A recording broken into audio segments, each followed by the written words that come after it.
What up? What up? What up, good people?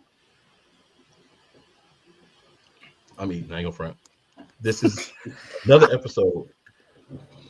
Monarchs of Wrestling. Monday nights, 6:30 ish p.m. So check it.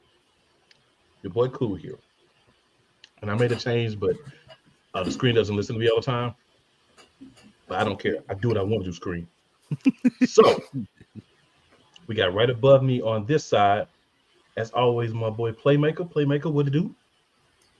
What's up? The fun continues for me. Those of you who know what I'm talking about. And on this side over here, we got the one and the only D Willie in the building. Guest hosting with us. Talk a little bit pro wrestling. Thank you, guys. Yeah, Appreciate the invite. Looking forward to the shenanigans we're going to have with wrestling tonight. Continue the shenanigans for Playmaker in these hours that it comes. Yes, sir. Yes, sir. Sure. Playmaker has done a shenanigans stroll today. And we want to make sure that continues because we know he already juiced and hyped for the shenanigans. All right, so we're going to start with a couple of comments that we have, and then we're going to dig into it. Yeah, he the first one in the chat, too. I love the comments. So I got Mr. Coleman Media yourself. You're simply an embarrassment, son, just like Ja Morant. When he's waving the gun, why did Rock have to destroy Seth Rollins like that? He ain't the only person he destroyed. Hey, man, we know how it goes. He's been clowning. Right. He's been clowning Seth Rollins. Hold on, y'all. We have another introduction that we need to make here. Also in the building. MVP's Dark Doppelganger. Our other big bro, my man. The all-wise El Jefe himself. Wise, what up, man? What up, man? What's going on, brothers? What's up, brother? Hey, it keeps getting better and better, man. The gift that keeps on giving. It's like Christmas, bro. You know? So, Cole, obviously, before Wise gets on, says, good evening, Cool. Good evening, Playmaker. Drew, my TFT fan, what's up? Oh, I'm looking forward to tomorrow morning. Looking forward to we got some things to roast tomorrow morning with old Cole Johnson. But tonight we got plenty to roast when it comes to wrestling. Yes, sir. Sick in the building says good morning, good afternoon, good evening, and good night. I feel it. Covers everything. All right, we got Cole again. The only issue I have with the program that matters in wrestling, the tribal chief is being reduced to a worker bee. He's being grossly overshadowed. That's the point. And Yolanda says, hey, guys. Glad you were able to hop on the beginning with us, Yolanda. I know sometimes schedules don't always get you here in the beginning. Before we continue on, because I know y'all won't be able to do it, but Sunday coming up, my sister will be hitting the big 4-0. Well, happy early birthday, Yolanda.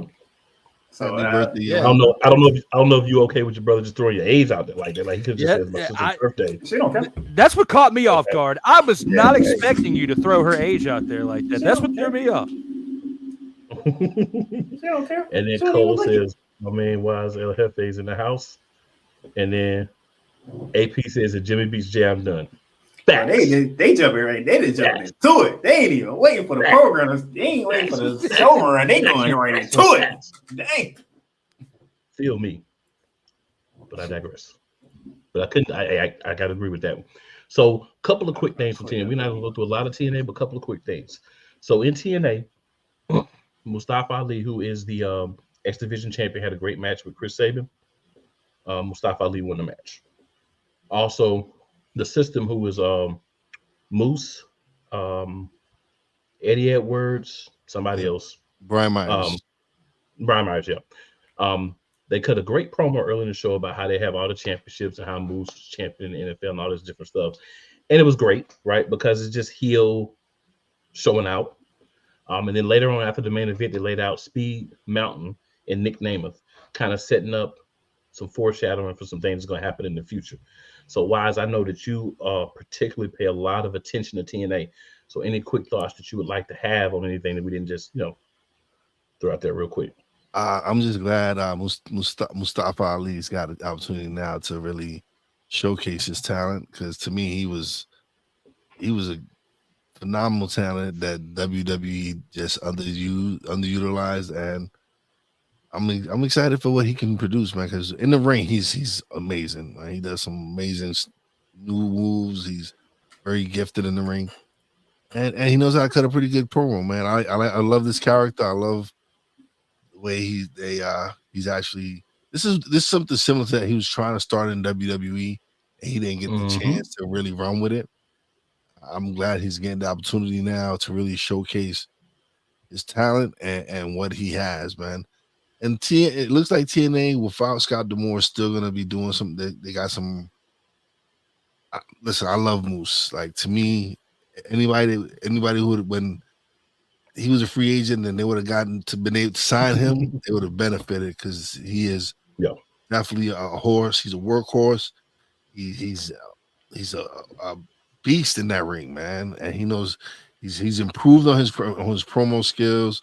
He's improved every single year in the ring. This is the right dude to really place that title on and have him carry this load, because right now with this transition and everything, it's he's got a lot on his shoulders, but I think Moose is definitely capable of carrying it. And because I am petty, he's already had about half as many title defenses as Roman Reigns has had throughout his 3+ year run. And it begins. It will never stop. I will say this: 7 minutes and 40 seconds into the show, and that was late. D. Willie, I know you are a wrestling aficionado. Any TNA thoughts before we move on, sir? So when it comes to Mustafa Ali, I definitely agree with what Wise was saying. I would want to really kind of add to that by saying WWE really failed him, because you're seeing with what he's able to pull off right now with the X Division Championship. I mean, you got to look at like the Intercontinental or the U.S. Championship. Like, he could have, had some type of run like this in that company. They just didn't invest in him. So to be able to see what he's pulling off in TNA, a lot like, with Nick Nemeth, has looked like he's going to be pulling off here in the future with the things we'll get to here in a minute with that. I got to say, I liked what I saw here. And you saw how like Saban got upset, like he tried to use that championship, and then, it came against him right there. And then you saw him holding on to it at the end of the match, and he didn't want to give it up. And then he had to relinquish it to the ref. So the story they're building here in the rise to this, I mean, TNA made some pretty big signings here over the past year or so. And of course, with Nick Nemeth being there, Mustafa Ali now, this is going to help elevate them. I don't think quite to AEW's level, because AEW is like, of course, like the top of the minor leagues, we'll say, because in comparison to WWE. But TNA is getting close to at least being able to chomp at the heels a little bit. And I like what I'm seeing with this. And I think that they've got a good future with this if they continue to do about this in the right way. Fair enough. I know Playmaker would have some thoughts, but he don't really care too much about TNA. So we're going to move on. A couple of quick commercial breaks, guys. We'll come back, talk a little AEW. What I do, if we're moving from TNA, I do have to say one more thing about TNA, though. Look at Moose, okay? Look at his little faction. All right.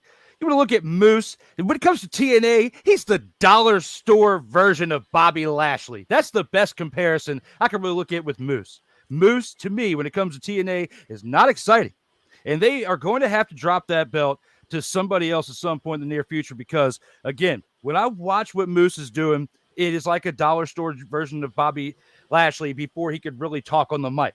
Because I just cannot stand, really, honestly, a promo from Moose. It just reminds me of a dollar store version of Bobby Lashley. I mean, I'll just say everybody's entitled to their own opinion. Definitely don't share it, but everybody's entitled to have their opinion. And with that being said, wow, let's go. He didn't like that burn, so yes. The tradition. The pageantry, the spectacle, the history, the slut. Wait. I gotta rep my brother's stuff right. All my DMV soldiers, stand up! And welcome to the Commander's Gridiron Report. You want your commanders to be repped right? Well, D. Willie is your man. Commander's Gridiron Report. every Monday at 3:05 p.m. Eastern, 2:05 p.m. Central, exclusively on the Sertoba Media YouTube channel. Music by J. Cool. Join Ryan McCarthy. I became a Jets fan because Kermit the Frog was my favorite Muppet because he was green, and the Jets wore green. That's how I became a Jets fan. And Dustin Henry. ESPN is cashing all in on let's pay a few personalities and we'll just kind of fill in the gaps. As they walk you through all of the world of sports from their perspective. The Albany Empire, it's a literal circus. No credentials required. Where, Ryan, say the tag. Where you don't need a press pass to talk sports. Every Monday at 8 p.m. Eastern, 7 p.m. Central. On YouTube and where you can find all podcasts. Hey, Eagles fan. Join my man Cool McCain and a host of others as they break down every single game, every single week in an objective manner, and also from a fan's perspective as well.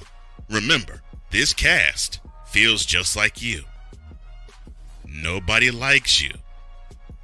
And you don't care. Fly, Eagles, fly. Eagles Elite Podcast.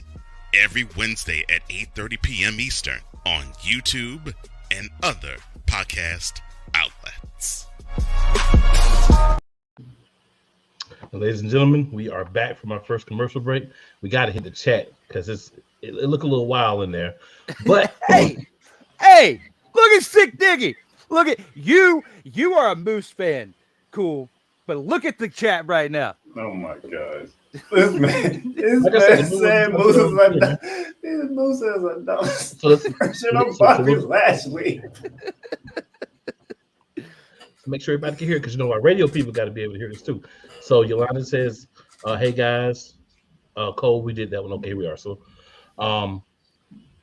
Cole says, happy birthday, Yolanda Williams. Yolanda says, yes, it's cool because I don't look nowhere near 40. 40 and fabulous, baby. Thanks, guys, though. So that's cool. And then Cole says, Anthony Price is speaking facts with Jimmy over Jay. He says, TNA, how's Ash by Elegance doing? Nothing to report as of now, sir. He hasn't done anything worth us talking about. That's just a timeless Tony Storm ripoff. It's not a very good one. Not at all. Cole says, I like the system as a faction.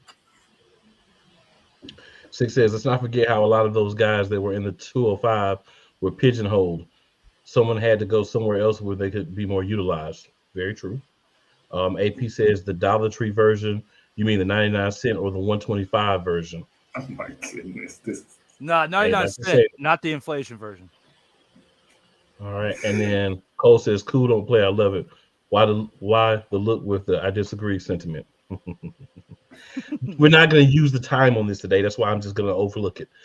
6 says, that's an accurate view of Moose at Drew Willingham. Hey, like I said, you're entitled to your own opinion. Cool's a Moose guy. He laughs. And then Comey says, Ash my Elegance report. That's just what I thought. Absolutely. So like I say, man, there's a lot of things I could say, but for the sake of moving on, I'm not going to. So AEW. First thing we're going to talk about with AEW, the CEO finally debuts. So Drew, we'll start with you. We'll go all the way around. I'll go last. So Drew, Playmaker. Then our guy Wise. Then I'll go last. What are your thoughts on the CEO in her hometown debuting on the Big Business episode of AEW? Feels like every episode has a name these days, by the way. Can't hold it any longer. They're telecasted pay-per-views for free on regular broadcast television. I get you. But when it comes to this right here, definitely huge for her to be back in her hometown and debuting for AEW. It's a big splash for them. As you know, they're kind of lacking a little bit in certain departments, and especially in the women's division. They need to elevate it a little bit better, just like they've done in WWE. I mean, she helped propel that in the women's division for WWE. So it's a big move for AEW in the women's division. I like it. I like the persona, and it's definitely another miss by WWE as they missed out on her, missed out on Will Ospreay. I mean, there's other moves that they could have made in this free agent market. This is like the season of free agency across multiple platforms of sports or entertainment. And right now, they definitely missed on her when it comes to WWE, bringing back her as Sasha Banks. But her going to AEW as the CEO, I like it. I think it's, you know, a spark for things to come in the future. And we'll definitely be seeing some great matches out of her and elevating that women's division over there. So those of you who have been faithful listeners of this program for the months that we've been doing this, y'all know I really don't speak much on AEW.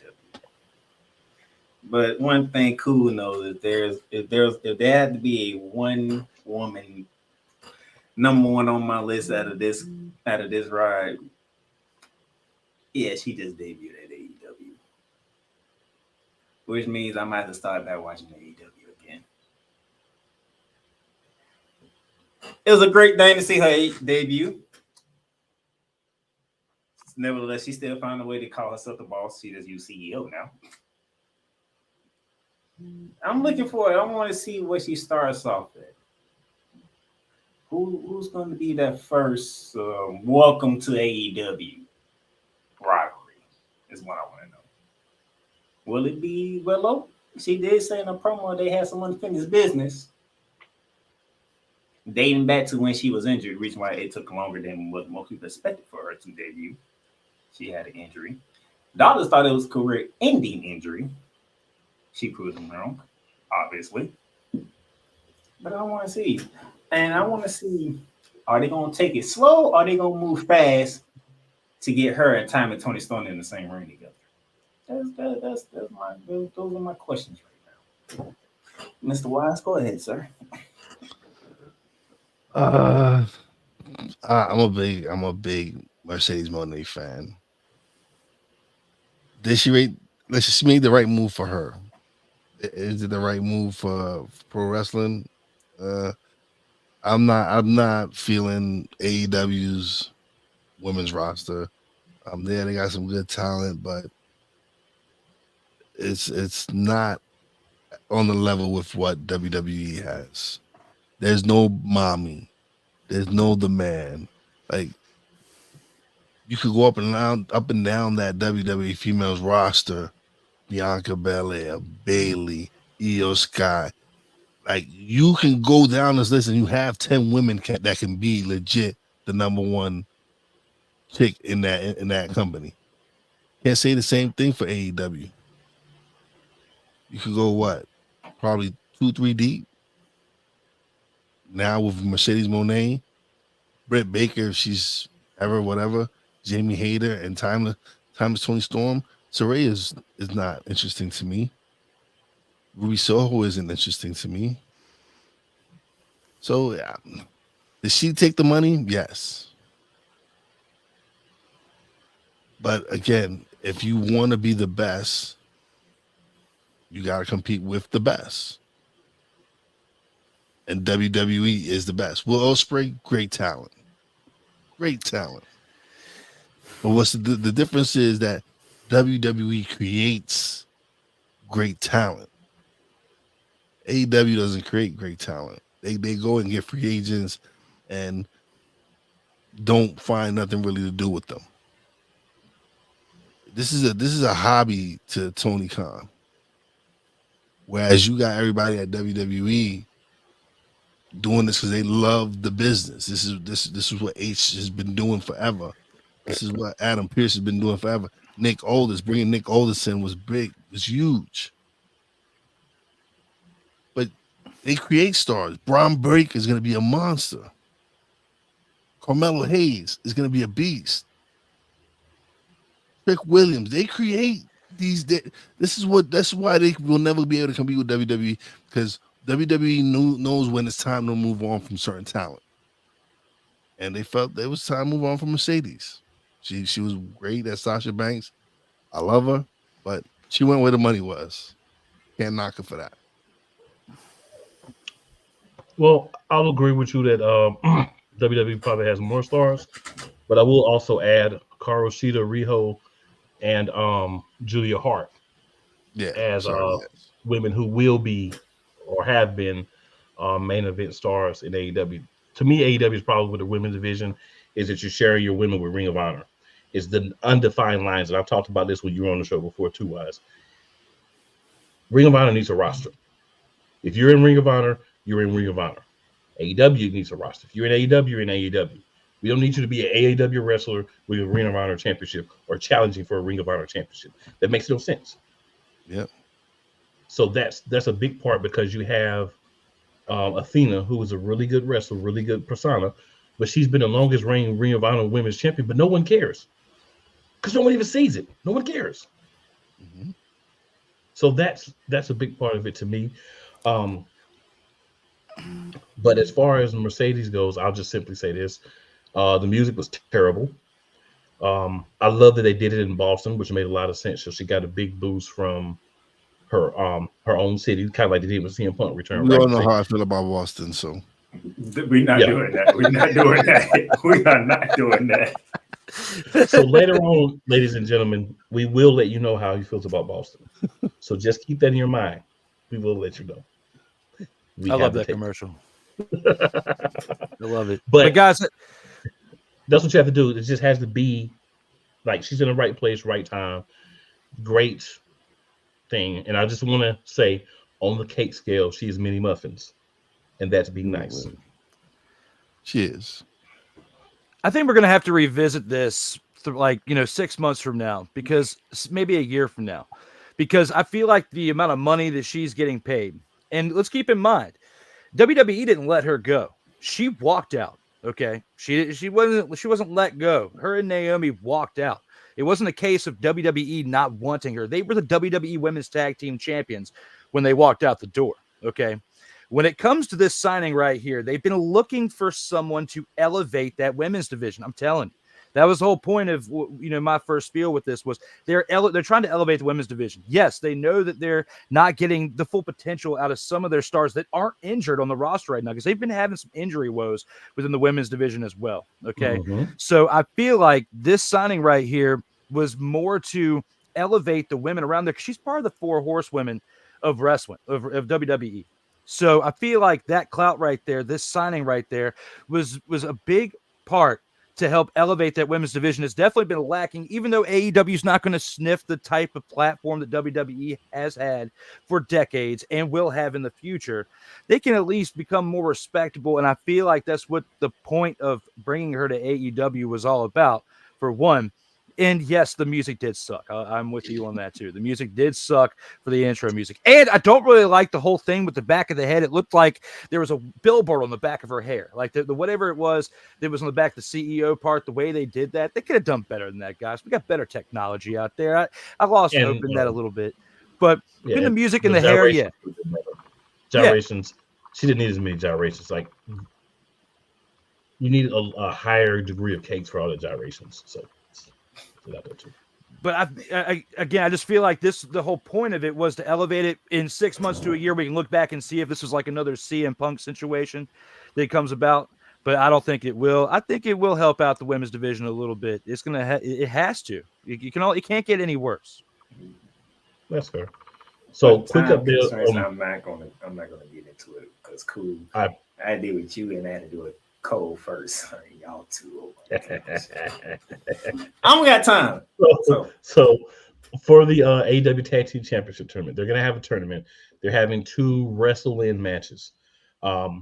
They stripped Sting and Darby Allin after Darby Allin retired. So this is another fumble by AEW. You have a guy that was retiring. Why was he a champion? That's a fumble. Sting, you don't need to do that. Not Darby. Well, yeah, Sting retired. My bad, not Darby. Thank you, sir.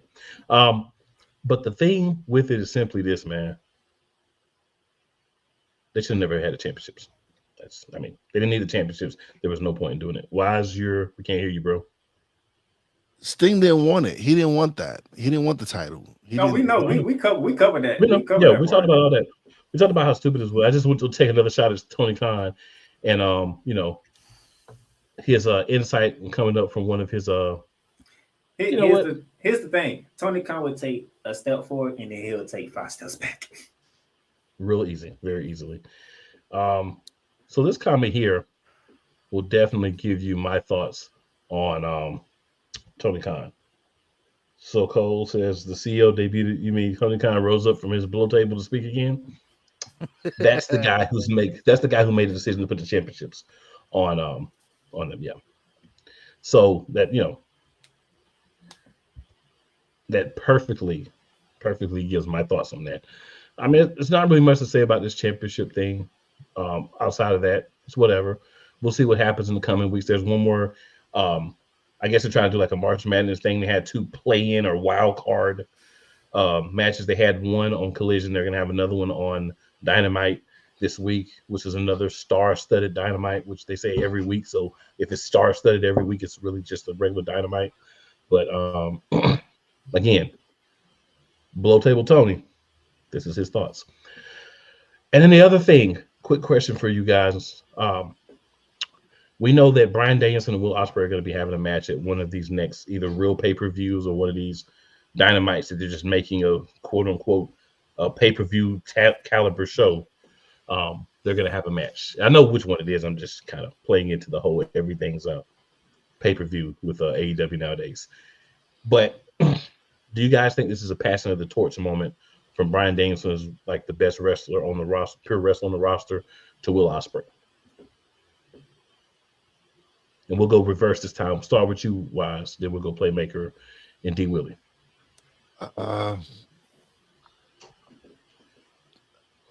Yes, but I guess if you want to call it that, if you want to say it's passing of the torch, again, I would have loved to see Will Ospreay come to WWE, but he's right where he belongs, man. AEW fits his style. There's a lot of guys in AEW that potentially have some 5-star matches with now that Okada's there. If Kenny ever comes back from injury, there's some talent there. There's definitely some talent there.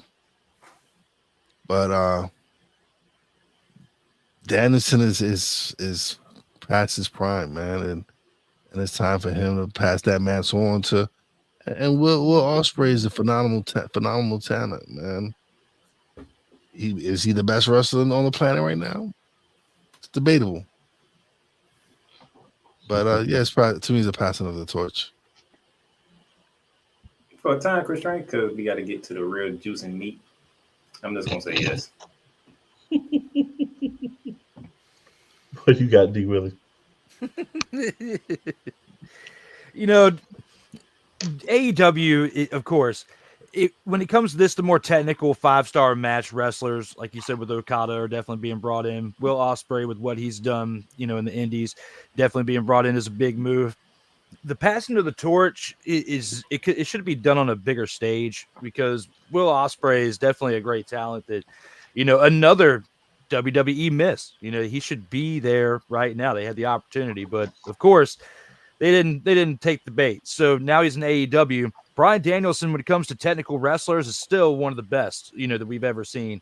And for AEW to have him is definitely a great piece for them to have for a moving chess piece.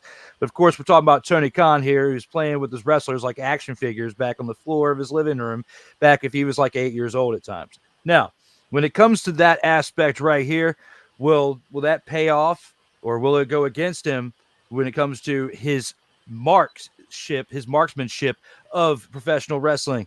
He did a great thing by Sting. We were talking about tag teams in the past situation where at least he kept his streak undefeated. There's a comment in the chat, I think it was Damien, that said about I would address that after the break. Yeah, well, I was going to say where they screwed up the streak with that. It did great by him.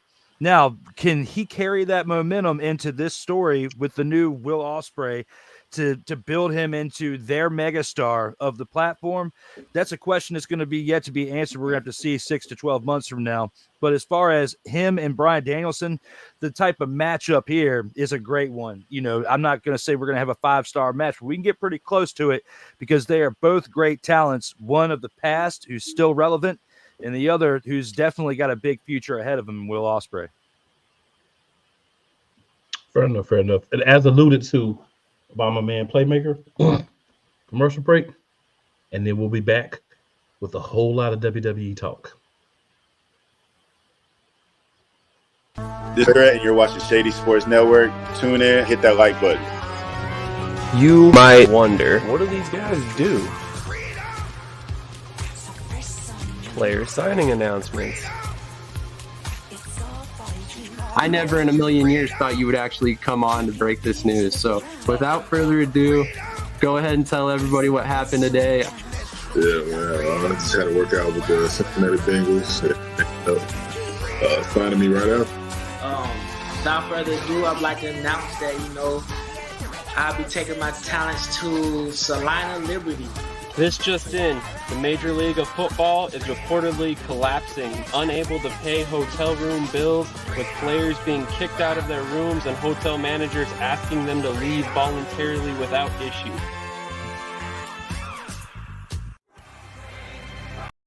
Everything Boston. I love you morons. You kids on the block, New Edition. Dear whatever the law firm is. Sincerely, the U.S. Supreme Court. Ben Affleck, Matt Damon. Go yourself again, Jason Whitlock. Join the transporter to Hades. Your butt and gut becomes one. Join the reformer of hooker whores. This is my daughter, Placenta Booty Johnson. Join the bronze car. Whenever you are in distress, take off your baseball cap and throw it in the air. Join your very own superhero of broadcasting, Chris Bass. So whatever color crown they get, they palm it and do 2 circles, and that translates to, I can beat up black people. As he takes you through the week's paces in Baseline. Live every Saturday at 8 a.m. Eastern, 7 a.m. Central, No, Pacific Time Zone people, just stay asleep when this is on live and just catch the recording. Oh, I'm sorry. Exclusively, Poppy J. You got the option to cry for the government. You got the option to protest. You got the option to keep buying. But this is also an option. Wise El Jefe. We're the first tech geeks. We're the first gamers. We're the first everything. Everything. Like Gen X's, we are the ones. The History Network proudly presents the crew from the New York boroughs who never wants that smoke. Nah, they want that fire. Bobby J and Wise El Jefe, Fridays at 9 p.m. Eastern, 8 p.m. Central. Check your local listings for your viewing and listening pleasure. All right, ladies and gentlemen, we had our extended commercial break. We did that so we don't have no more commercial breaks. So the next almost hour, we're giving it to you raw like ODB. All right. So now, as y'all notice, if you're watching, not listening, if you're watching, but even if you listen, you can feel a little bit more exuberance and energy coming from my co-host as we cross over to the land of WWE, where my co-host loves to dwell. But before we do that, comments real quick, and let's get it. So Cole says, "Oh, you're talking about Mercedes Moné. My bad. Cool to see her return. I heard she's getting some nice bread." Oh, Cole, she's getting more bread than Charlotte did. Yolanda says it was cool, but I hope it can make AEW more interesting. And of course, she's referring to Mercedes Moné. Six says, I would say Willow Nightingale, perhaps Chris Statlander. I think it depends on if they want her to come out as a face at first and turn her heel, or what they're going to do with Mercedes Moné. We'll see. Yolanda says WWE should have put their pride aside and re-signed her. They ain't want to pay them dollars, Yolanda. They ain't want to pay them dollars. And then Yolanda says AEW roster sucks. Okay. Damien says, funny how Monique calls herself the boss, but AEW had the lowest ratings. Make it make sense, TK. That was actually a high-rated show for them, bro. I don't know if you didn't catch that, but just in case you didn't know. So Cole says, I get the feeling AEW is going to go John Legend with Mercedes and Tony Storm. They're going to take it slow. Oh, this time we'll take it slow. I love it, Cole. I've been waiting for that. I love it. So the Ike says, I agree with Drew on her elevating AEW women's division. And then subscribe now, never miss out. Oh, definitely always do that. Cole says, to your point, Wise, look at Ruby Soho. She had her program with Britt Baker and has been reduced to a mid-card lackey ever since. Well, right now she's in the thing with her on-screen boyfriend. So that's even more worse. So Damon says AEW equals Cowboys roster. That's cold-blooded. I need Rick James for that one. We need to play the cold-blooded just for that one. Six says, also consider the number of injuries within the AEW roster. Agree, we did kind of get to that. I agree. Cole says, you got to be well-established in order to make a mark at AEW. They don't build much of anything. I agree. I think they were going towards that, but then they made a switch up when WWE started firing everybody. And then, yeah. So for those of y'all who are listening on the radio, yeah, can see D Willie with the whoop that trick. So he says, whoop that trick and lash legend, cakes. Sir, you will never get an argument from me about the validity of those triple layer frosted cakes that Lash Legend presents. You got cakes beyond cakes on top of cakes on top of cakes. Do you want to continue? Do you want to continue with the comments, or do you want to continue with the comments? Because that's exactly what I was going to start at. You know what? We will stop there, and then we can come back. Because all right, yeah. Because cool. Correct me if I'm wrong. This past week, it's been the week of promos. Oh yeah, they've been some great promos this week. I'm talking about all the wrestling. You had Mercedes. You had Mustafa and TNA with the system and all that, and then Trick Williams on NXT. Did you feel like a brother listening to him talk? Did you feel like he was talking to you like a brother when you was listening to him talk? Because that's the kind of feeling I got when he was talking to Carmelo. I got more of a first cousin, but I can go with brother too.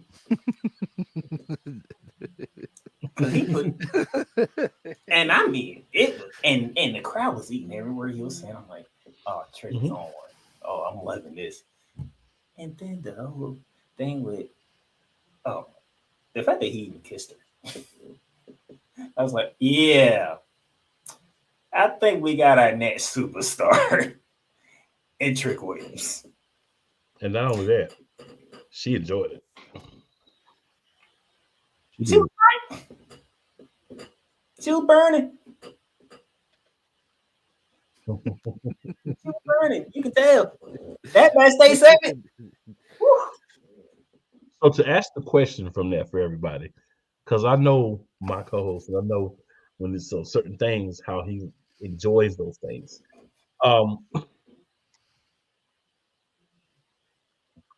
Is Trick Willie, in you guys' opinion, of course, Playmakers already asked, in you guys' opinion, is Trick Willie going to be a star in the WWE on the main roster?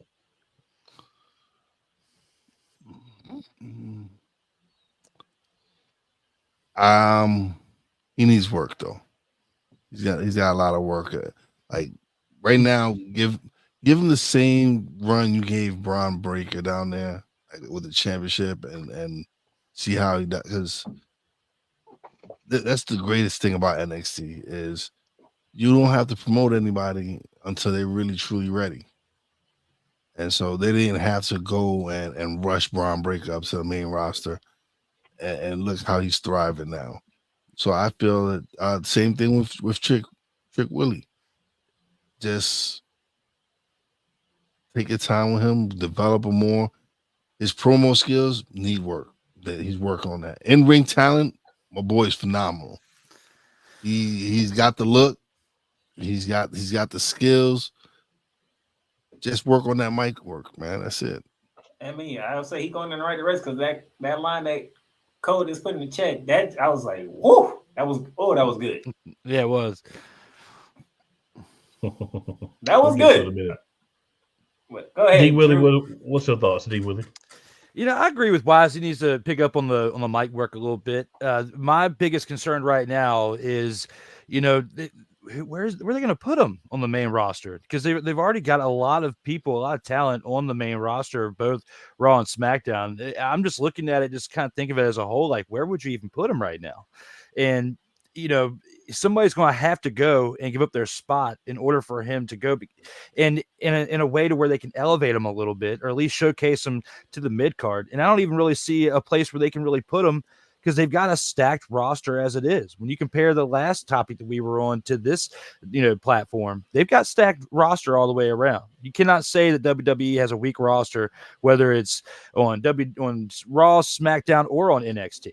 So, or at least in my opinion, you can't. So where would you guys even put him? Is my biggest question. Keep him on NXT. Yeah, that's my only thing. Like, you got to keep him there for a while. I'm with Wise on that, but I have to agree. I can see the future, and I can see Trick as a star. I can see it. I think he could. If you project out from where he was to where he is now, you would say he could be a star, right? Because he's made a lot of improvement, right? And I think one person that we have to give props and all this is Carmelo Hayes, because he came with Carmelo, and Carmelo has taught him a lot. And then we know Carmelo's going to the main roster. He's already signed with SmackDown, right? So he's just finishing up his stuff at NXT, helping give Trick that rub when he slide on out. Because normally when you move, you're a champion, you lose your championship, somebody give him the rub that way. He can't do that because he's not a champion, right? So this is the way to give the rub to Trick Williams, that last rub, and then go ahead and we only see you on SmackDown, hoping you don't get lost in the sauce. I think we know people will be fired, released from their contracts. They won't resign because they're not unhappy with their spot. So I think there'll be some spots open by the time he's ready. Yeah. But I think for me, the question is, do I think he's going to be a star or just a mid-card? I don't know yet. I've got to see if he does work on that promo work and being a little less stiff in the ring sometimes. He's not like Nia Jax or Jade Cargill stiff, but it's not always as fluid as it could be with Trick. But still a lot of improvement. And that's why I feel it would serve him more beneficial if he stood at NXT.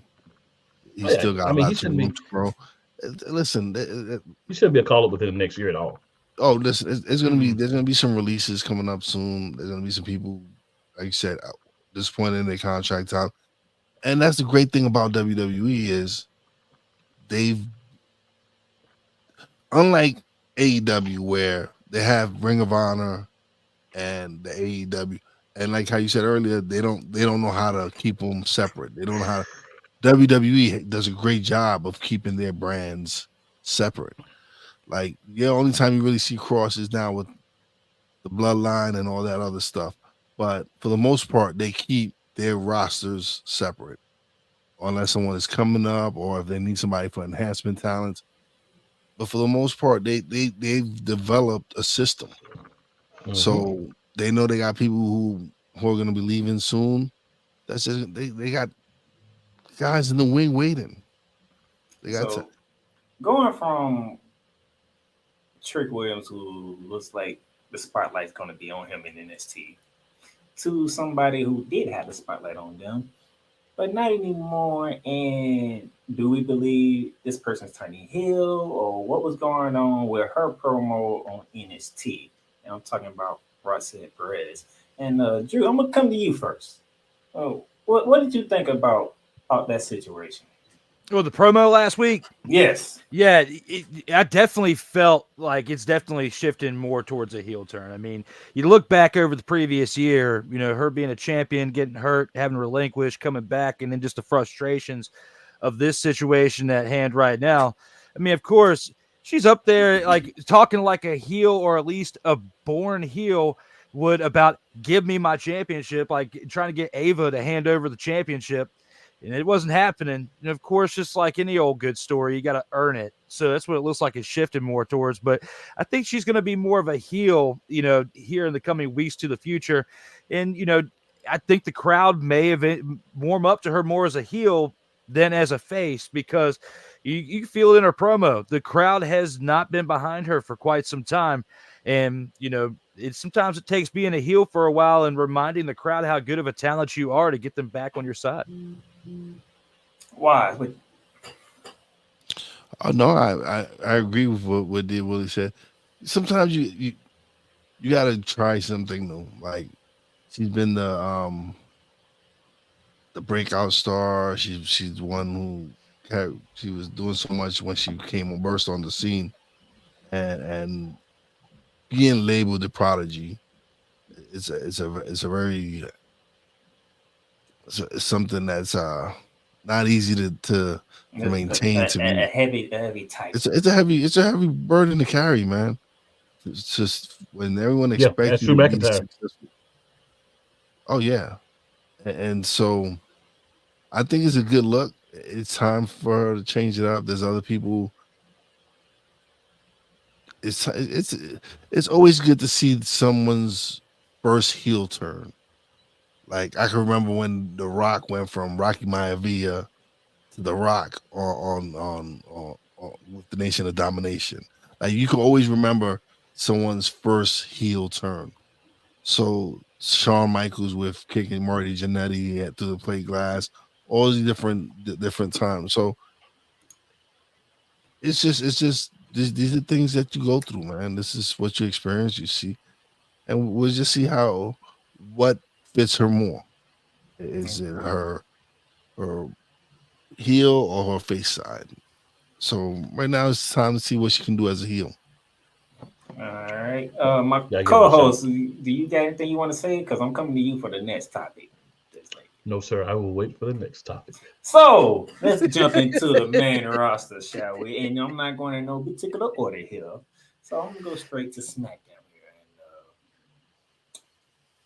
And Bayley has an ally in Naomi, even though it didn't work out because, of course, Danielson got the numbers game. But cool. Ally 1 is officially confirmed, sir. Yep. Somebody told y'all this is going to be Ally 1. And I just want to throw this out there, right? This is completely off topic, but that's okay. We have cakes plus cakes on the other side. You got the chocolate frosted cakes. And we've got the caramel cakes. I'm just saying. All right, since he went there, Wise, go ahead.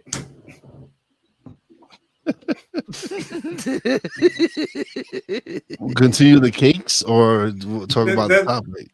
Let's go, because once that topic starts, Nah. I ain't gonna cool go. and cold.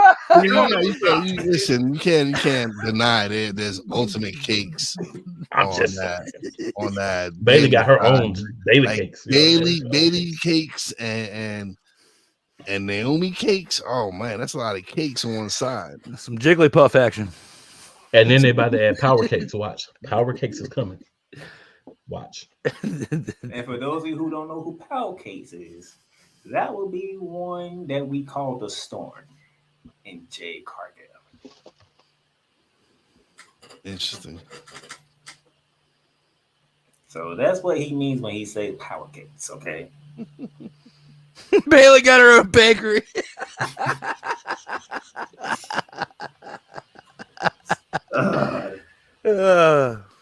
He been waiting to say that all night too. He been waiting to say that all night. All right, now that we got that out of the way, real quickly, Drew, give me a quick answer on this one because I seen it in the chat. On the cakes? No.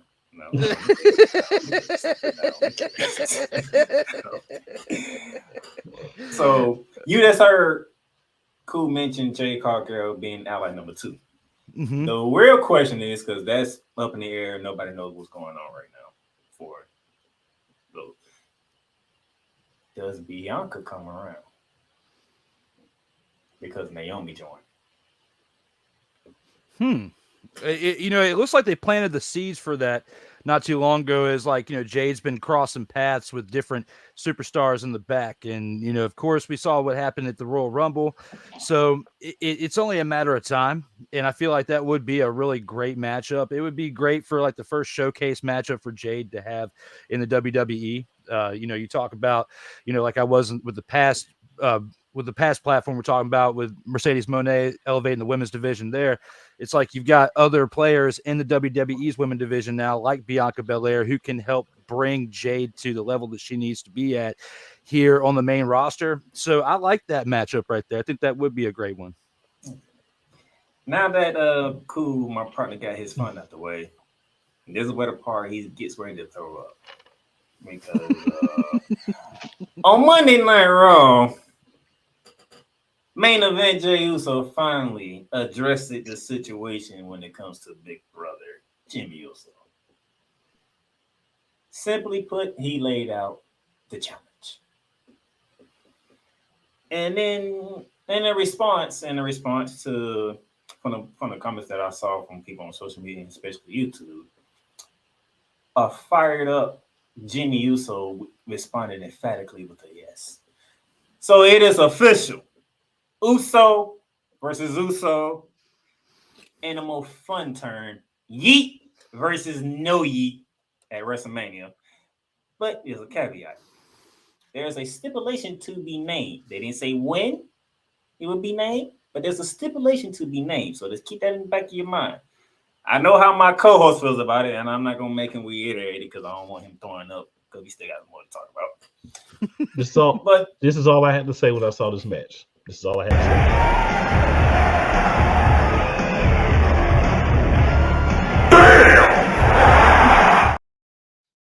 to say. Carry on. Wise, your thoughts on brother versus brother at WrestleMania for the third time? Because we had the Heart and we had the Hardys do it. Now the Usos are joining that group. I'm just ready to move on from the Yeet Fest.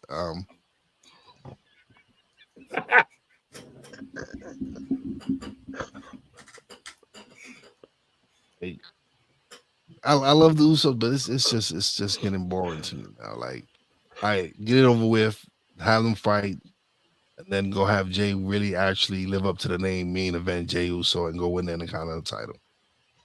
Thank you. Drew, brother versus brother. I mean, I'm not going to throw as much shade as y'all just did with it, but when it comes to this situation right here, I mean, I like it. I like this matchup right here. They've been building towards it for a bit. It's time for us to get it on this stage. It's kind of like the Mysterio versus Mysterio match from last year. Can it live to that hype? Who knows? But you even heard it in Jimmy's promo.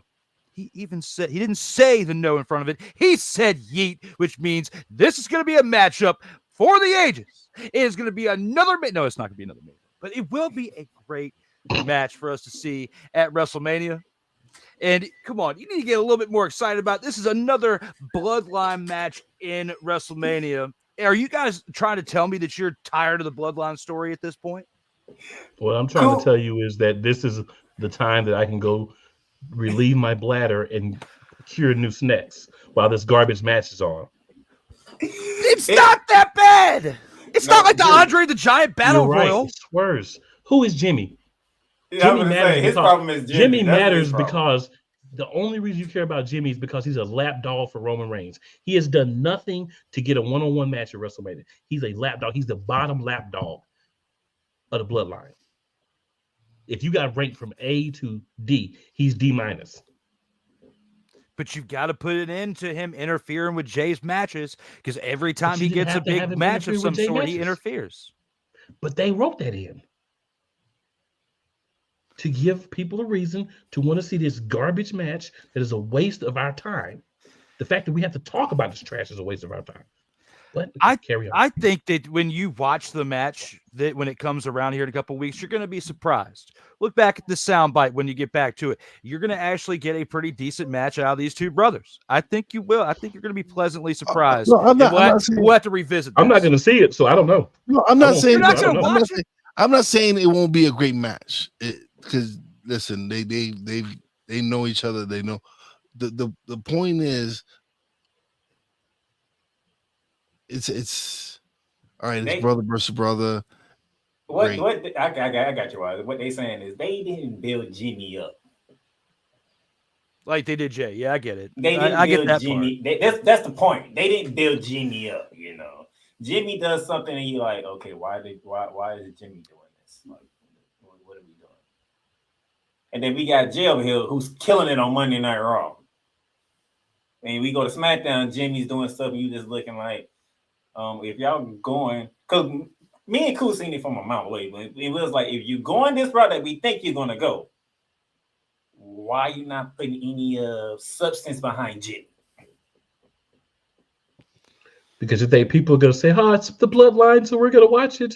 I'm going to say, I'm glad I got a bathroom break, a snack break. I don't know. I think this is kind of like Jay's way of trying to elevate his brother to his level, just in the heel way. Because he's trying to bring him up, but on the SmackDown side. And if you get a good match out of him, maybe they will talk about him with a little more speck in their mouth. I don't know. But that's just my take on it. That's the problem. They didn't have him build Jimmy up. But they did do what I needed to do. They did make it to where if they go on this route, I need to see signs, and they did that to the point where we finally heard from Jay. So I'm good now. I mean, we've seen other wrestlers in the past get stomped or have bad storylines and kind of get stomped down a little bit, but then have one great match and then they're elevated to another level. This could do it.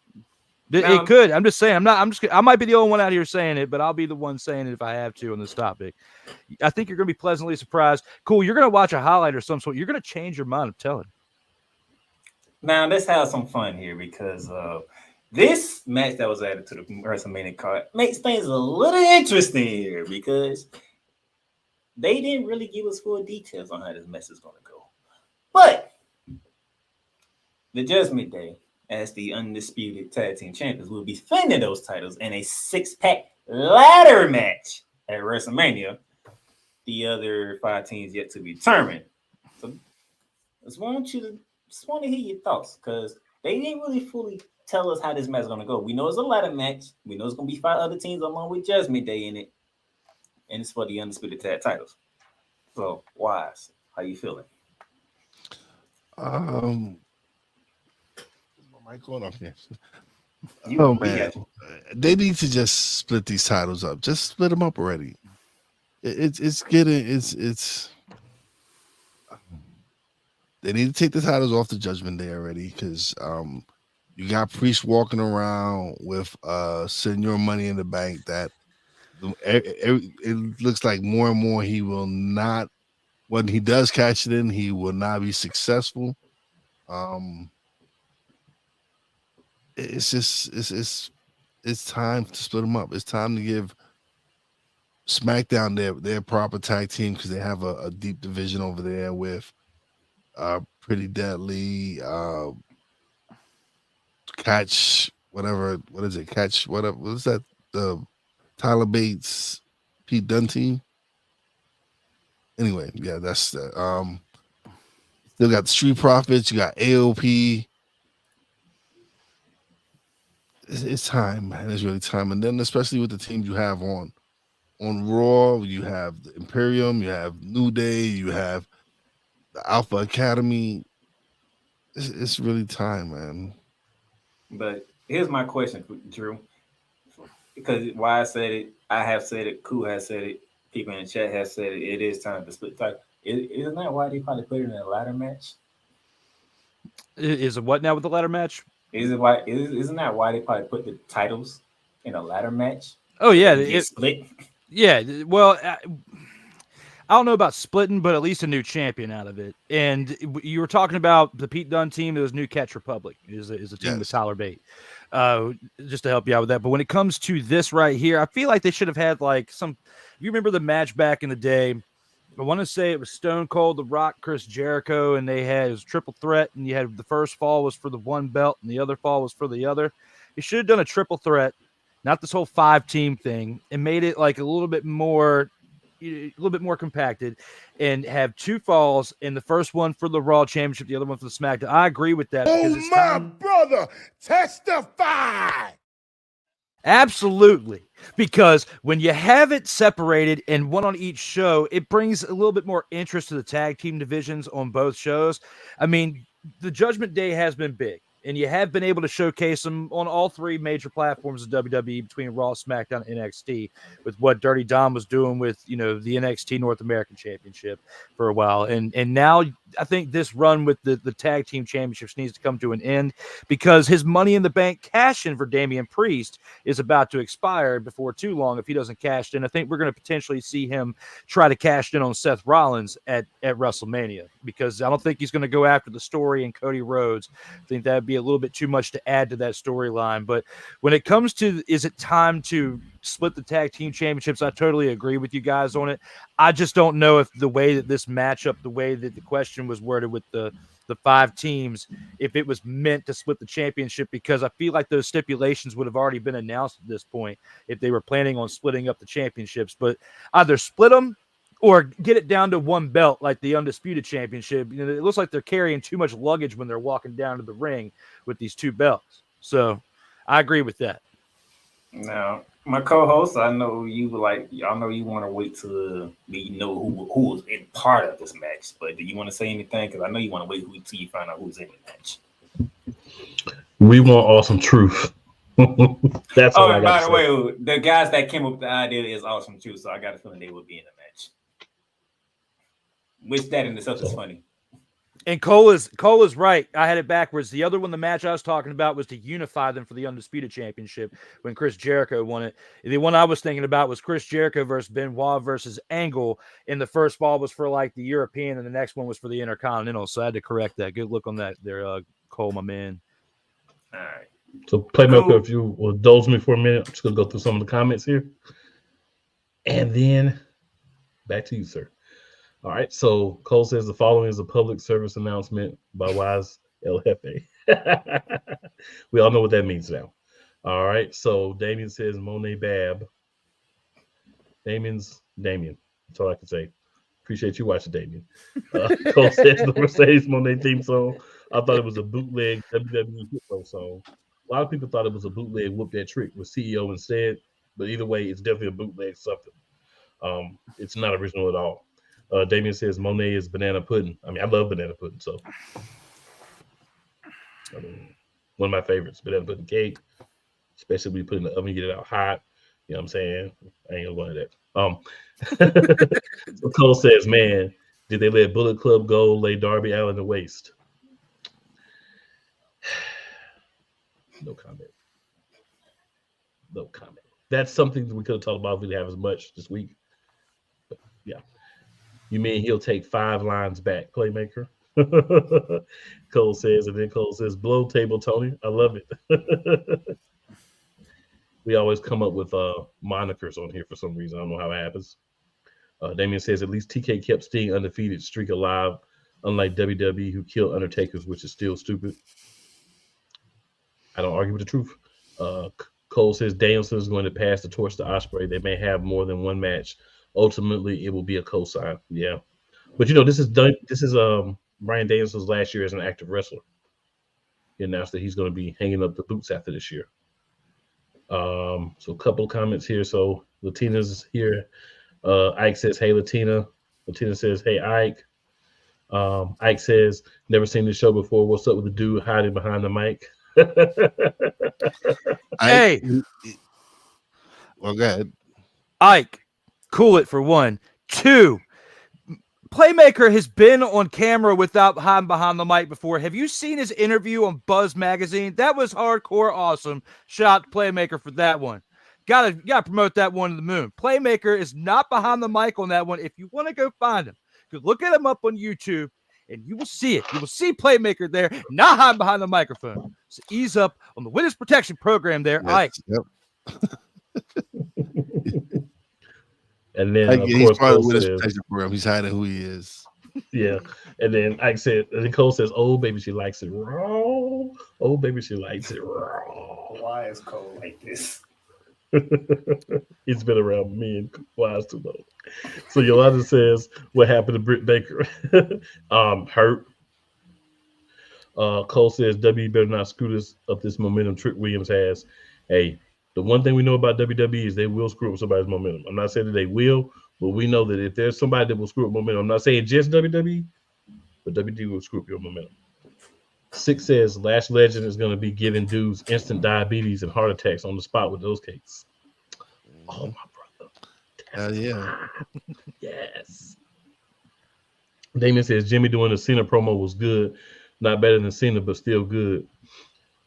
Don't even start. Don't even start because I know says how I you missed feel. that segment. Yolanda, you didn't miss anything. You just got I already know how you you feel. feel. Wish you had back. That's all. Yolanda says they let him be. Cole says, I don't care if you got on Timberland boots, you on a step stool with a ludicrous afro, you will never be on the same level as True is with your little punk. Yo, that was good. That was a good line. Cole also says I get the feeling Timberlands under the border though. Oh yeah, he did. He did. He said I get the feeling that they elevate Trick Williams and they treat him as Booker T 2.0, and I don't want that for him. Oh, we definitely don't want that for him. And Booker T doing the ad libs in his intro too. Yeah, we don't want that. And then Damien says put Trick in the faction with Lashley and Street Profits. We already got that spot covered in our minds already, and it's not Trick.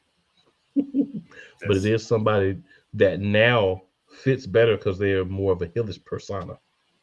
We're gonna leave it at that. Yeah, just gonna leave it at Latino says, that trigger. He says, Ike. Basically, the rest. Ike, that triggers a lot of people. Laugh out loud, even look at the screen most of the time. I think he's talking about the program. Yeah. Cole says, do him like what they did with Tiffany Stratton. She could have been elevated after she dropped the NXT title. The extra stay made her transition to SmackDown smooth. Yeah, agree. I think Trick Willie needs to stay at NXT for at least another year. No problems with that thought process. Cole says Roxanne Perez is going heel, but the crowd is going to eat all her crap up, though. Damien says Roxanne Perez turning to Dolph Ziggler heel. Everything got to be her. I mean, that might work for a female, right? To do that. That might work. Cole also says Bayley will have a reluctant ally in Bianca. Cake emojis. This is what they're talking about. Bayley got her own bakery. Does. All right. Damien says Twinkies lost business. Darn. Latina says men should stop watching all women's sports. I completely disagree with that. Also says let women's sports go out of business. Definitely disagree with that. Six says yeet yeet yeet. Damien says stipulations are really turning overall. I think that's what he meant to say. Cole says test music was bad enough. That was bad. Now I think about it. Latina, you wildin'. I was gonna say Latina's wildin'. Latina. Yeah, Latina's wildin'. All right. Here we go. Uh-oh. I know how the internet want to act up. All right, here we go. So Cole says Jay is Shawn Michaels and Jimmy is Marty Jannetty. Yeah, okay. I like it. I like the comparison. But I just don't think the match is going to be a good one, even though Cole McCain is going to use it as a bathroom break at this point. But bathroom and snack break, just to make sure I don't have to see any of it. But you can always hit the rewind button. You can pause it.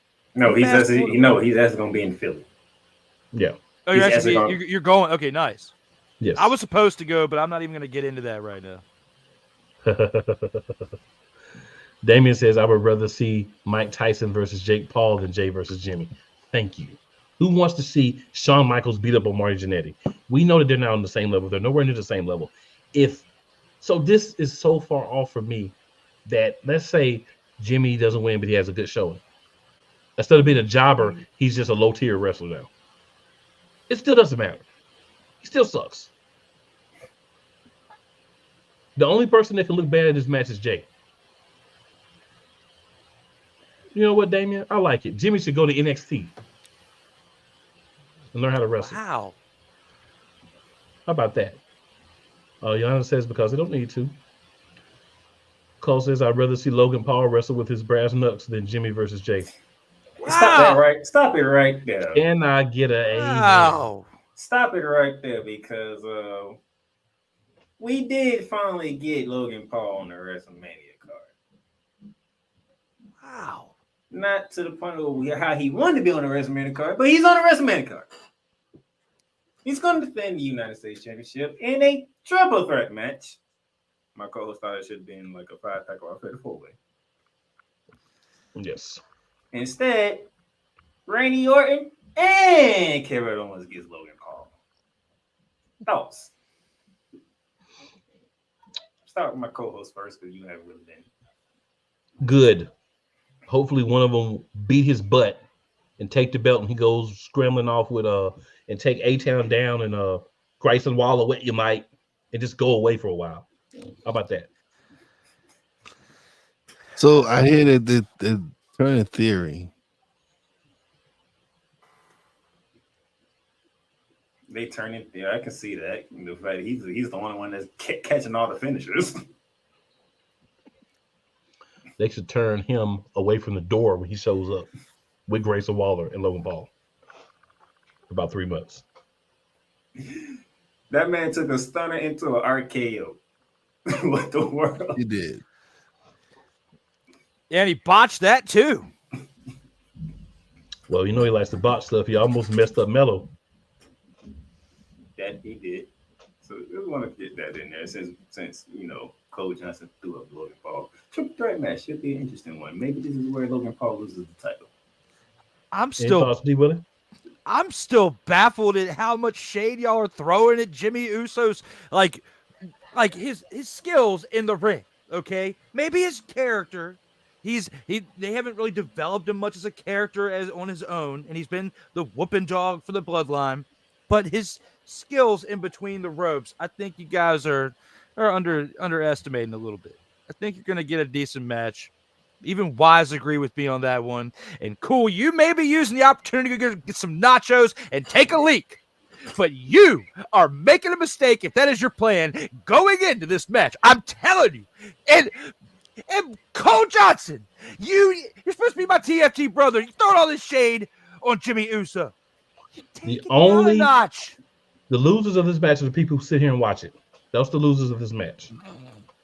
Did you just call me a loser? If you're going to sit there and watch this match, then you're a loser of this match. Not a loser of life, but you're the loser. So when I say the loser, like, you know, we talk about winners of the match and losers of the match. The losers of this match is everybody who sits there and watches it. Those are the losers of the match.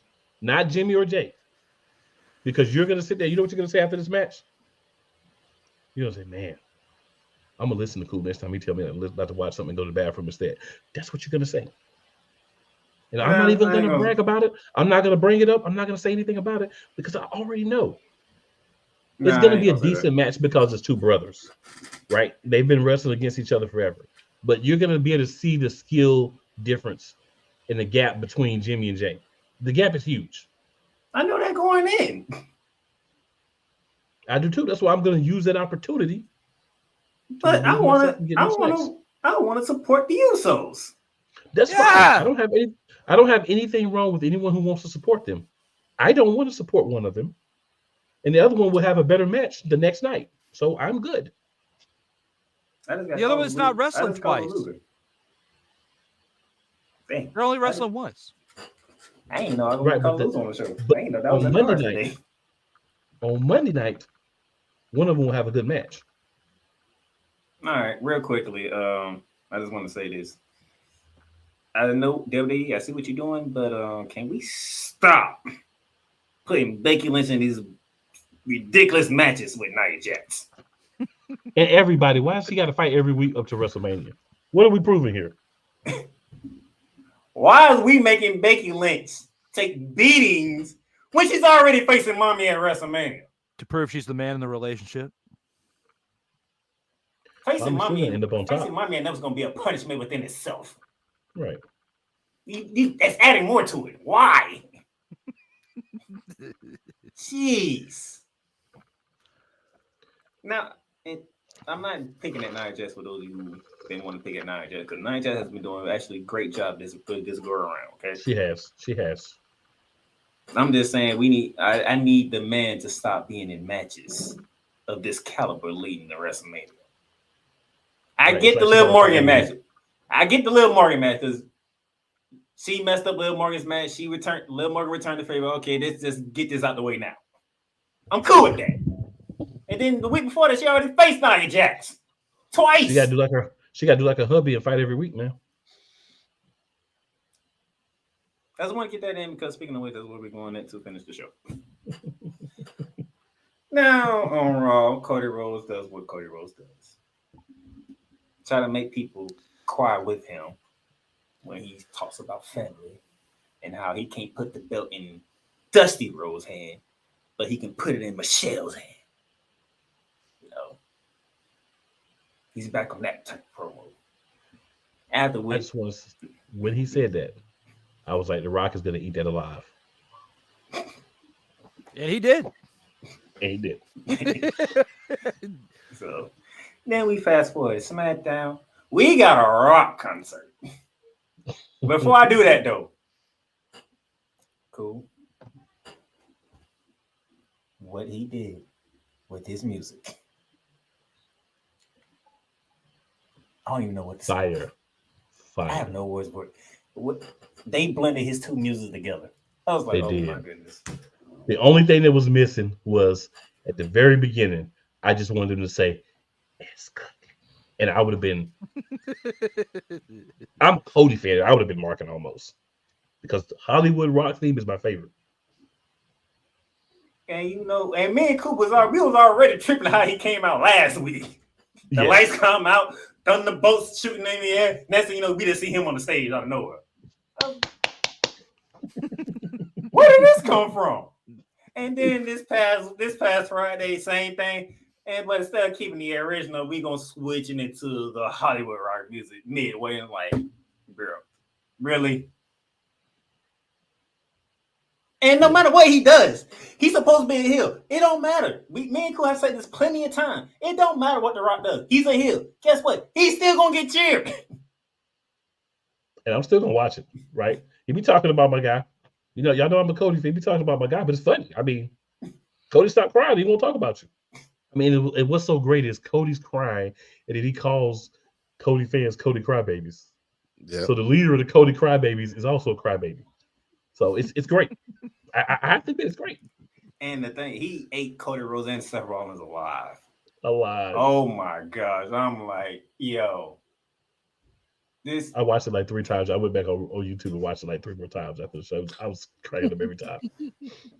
D Willie, go ahead, because The Rock just murdered Cody Rhodes and Seth Rollins on SmackDown. He absolutely did. And, you know, to have a little band with you and to create the type of art that you did with that song, I loved it. And like you said, I mean, once he said what he said about giving the belt to his mom, you knew the way that Cody was crying.